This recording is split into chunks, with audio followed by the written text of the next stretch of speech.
Hello, everybody. Welcome to this week's edition of Northwest Quadrant Wealth Management E-News. Thank you for joining us as we head into Halloween weekend.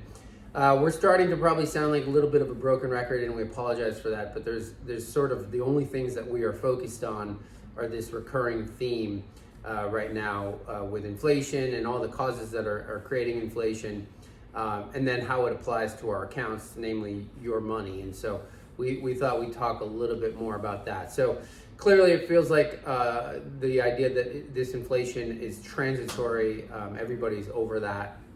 And there's a bunch of different reasons why we think the Federal Reserve is allowing the inflation to get a little ahead of where they really want it to, but that's a different conversation. And so inflation certainly is here to stay. Some of it will be transitory as the supply chain issues get worked out, but it's probably looking like somewhere in 2022 before that really happens. You know, on every earnings call that we've listened to or heard about, all the C-level suite people are talking about supply chain issues they're having in their business and how much inflation is impacting their business. Procter & Gamble is a good bellwether for what's going on in inflation, and Procter & Gamble reported good earnings, but their stock went down, and it's namely because they said they're going to have to raise prices to offset the increases they've seen in commodity costs and labor costs. And so once those hit the system, it's very hard for them to go down in a meaningful way unless we have a recession.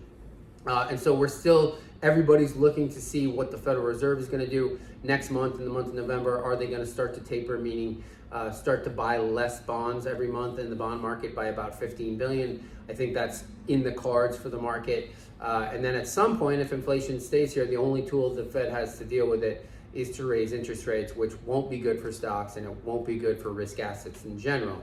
But that doesn't mean we're going to do anything crazy with your money. In fact, we feel like our portfolios, your accounts, are positioned in a really good way if we continue to see inflation, and Josh can talk more about that. Today it looks like the House is actually going to vote, bring to the floor at least, the so-called Green New Deal / the Biden fiscal agenda, really. And at 1.75 trillion, it's about half of what had been initially contemplated.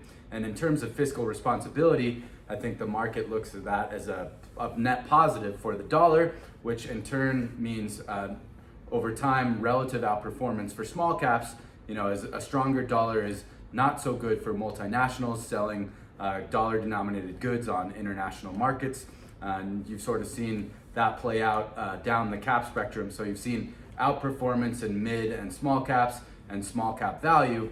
And, you know, again, sort of harping on the same point as Tyler, we've talked about this, what feels like a broken record, but our asset allocation has been more overweight towards small and mid cap stocks now for quite a while, in anticipation of the redefinition of transitory and inflationary pressures lasting for longer than market participants were willing to initially acknowledge. And we think the next leg of that is actually going to be wage push inflation, as the lower couple quintiles of the wage distribution continue to not get filled, and the middle couple quintiles of wage earners start to readjust their expectations relative to the lowest earners. So this is a dynamic that plays out over many, many years. You add in the more transitory nature of the supply chain constraints and the restart of just-in-time inventory systems, and it's something that is shaping up more how we had initially envisaged.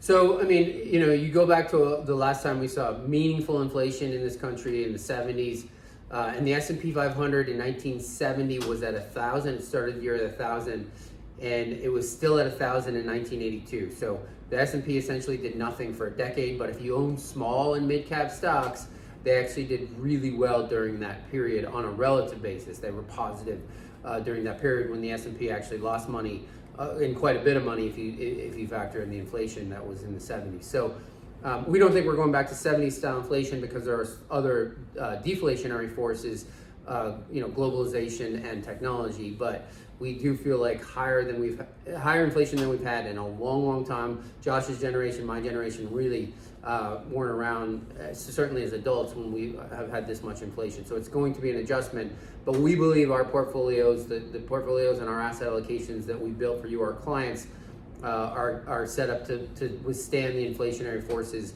better than most. So as always, if you have questions about your account or your situation, you can call our office to schedule an appointment. That number is 800-743-0988, or you can send us an email, Tyler or Josh at northwestquadrantwealth.com, and we'll get back to you as soon as we can on that. We'll be back here in 2 weeks.